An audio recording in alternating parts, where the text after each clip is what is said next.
ഇന്നും യേശുവിനോടുകൂടെ യാത്ര തുടരാമെന്ന ഈ ശുശ്രൂഷയിലേക്ക് താങ്കളെ സ്വാഗതം ചെയ്യുകയും കർത്താവായ യേശുക്രിസ്തുവിന്റെ നിസ്തുലനാമത്തിൽ വന്ദനം പറയുകയും ചെയ്യുന്നു.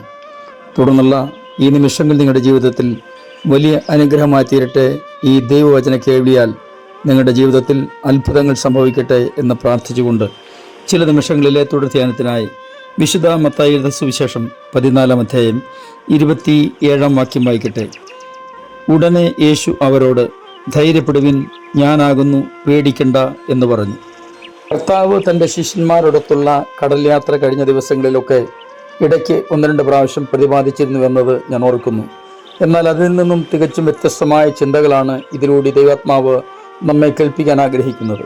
നമ്മുടെ പ്രാർത്ഥനകൾക്കൊക്കെ മറുപടി ഏറ്റവും അത്യാവശ്യമാണെന്നത് നമുക്കെല്ലാവർക്കും അറിയാം, നമ്മേക്കാളുപരി ദൈവത്തിനും അറിയാം. എന്നാൽ നമ്മൾ പ്രതീക്ഷിക്കാത്ത രീതിയിലായിരിക്കും ദൈവം ചിലപ്പോഴൊക്കെ നമുക്ക് മറുപടി തരുന്നത്.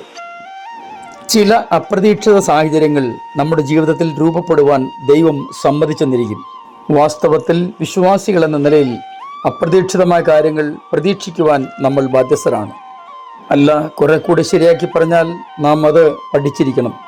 നാം പ്രതീക്ഷിക്കാത്ത കൊടുങ്കാറ്റുകൾ ജീവിതത്തിൽ ഉണ്ടാകുമ്പോൾ ഏതൊരാളും തളർന്നു പോകുവാൻ സ്വാഭാവികമാണ്. അങ്ങനെ സംഭവിക്കാനുള്ള സാധ്യത ഏറെയാണ്. എന്നാൽ ഒരു വിശുദ്ധനായ മനുഷ്യൻ ഇങ്ങനെയാണ് പറഞ്ഞിരിക്കുന്നത്: ഒരു വിശ്വാസി നേരിടുന്ന 3 സാഹചര്യങ്ങളുണ്ട്. 1, കൊടുങ്കാറ്റിൻ്റെ മധ്യത്തിലെ അവസ്ഥ.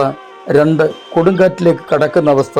3, കൊടുങ്കാറ്റിൽ നിന്നും പുറത്തു വരുന്ന അവസ്ഥ. ചില കൊടുങ്കാറ്റുകളുടെ മധ്യത്തിൽ നമ്മൾ വേഗത്തിൽ ചിന്തിക്കുന്ന കാര്യമുണ്ട്. ഈ കൊടുങ്കാറ്റിൽ നിന്ന് ഒരു വിടുതൽ അസാധ്യമാണ്. ചിലപ്പോൾ നമ്മുടെ ബുദ്ധി മറ്റു ചില മണ്ഡലങ്ങളിലേക്കും കൂടി നമ്മെ വിരൽ ചൂണ്ടും. ഇതേപോലെയുള്ള ചില കൊടുങ്കാറ്റുകൾ തകർത്തെറിഞ്ഞ അനേകരുടെ ജീവിതം, ഇതേപോലെയുള്ള ചില കൊടുങ്കാറ്റുകൾ വഴിമാറ്റിവിട്ട ചിലരുടെ ജീവിതം. അങ്ങനെ പോസിറ്റീവ് അല്ല, നെഗറ്റീവായ ചിന്തകളാണ് ചിലപ്പോഴൊക്കെ നമ്മുടെ മനസ്സിലേക്ക് ഓടിയെത്താൻ സാധ്യതയുള്ളത്. എന്നാൽ തിരുവചനം പരിശോധിക്കുന്ന ഏതൊരാളിനും ഒരു കാര്യം വളരെ വ്യക്തമായി മനസ്സിലാകും: എത്ര വലിയ കൊടുങ്കാറ്റാണെങ്കിലും ദൈവത്തിൽ ആഴമായി വിശ്വസിക്കുന്ന ഒരു ദൈവ പൈതലിന് ആ കൊടുങ്കാറ്റ് മധ്യത്തിൽ നിന്നും അത്ഭുതകരമായൊരു വിടുതൽ അനുഭവിക്കാൻ കഴിയുമെന്നുള്ളത് വാസ്തവമാണ്. കൊടുങ്കാറ്റുകൾ നമ്മുടെ ജീവിതത്തിൽ വരുന്നതിൻ്റെ പിന്നിൽ നിശ്ചയമായിട്ടും ഒരു ദൈവിക ഉദ്ദേശമുണ്ടായിരിക്കും.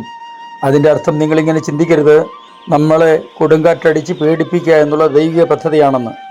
കഠിനമായ പരിശോധനകളിലൂടെ കടന്നു പോകുമ്പോഴാണ് ഒരു മനുഷ്യൻ്റെ ഏറ്റവും ഉദാത്തമായ ഭാവം വെളിപ്പെടുന്നത് എന്നത് എത്ര സത്യമാണ്.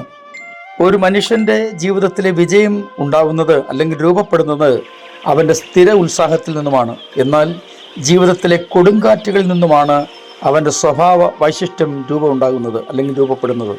വായിച്ച വേദഭാഗത്തെക്കുറിച്ച് പ്രത്യേകിച്ച് പറഞ്ഞില്ല എങ്കിലും ഏറ്റവും വേഗത്തിൽ മനസ്സിലാകത്തക്ക നിലയിൽ ഞാൻ പറയാം. കൊടുങ്കാറ്റുകളുടെ മധ്യത്തിൽ കർത്താവിൻ്റെ പ്രവൃത്തി എങ്ങനെയായിരുന്നുവെന്ന് നമ്മെ ബോധ്യപ്പെടുത്തുവാൻ രേഖപ്പെടുത്തപ്പെട്ടിരിക്കുന്ന വാക്കുകളാണ് ഇവിടെ നമ്മൾ വായിച്ച വാക്യത്തിൻ്റെ മുമ്പിലും പിമ്പിലുമുള്ളത്.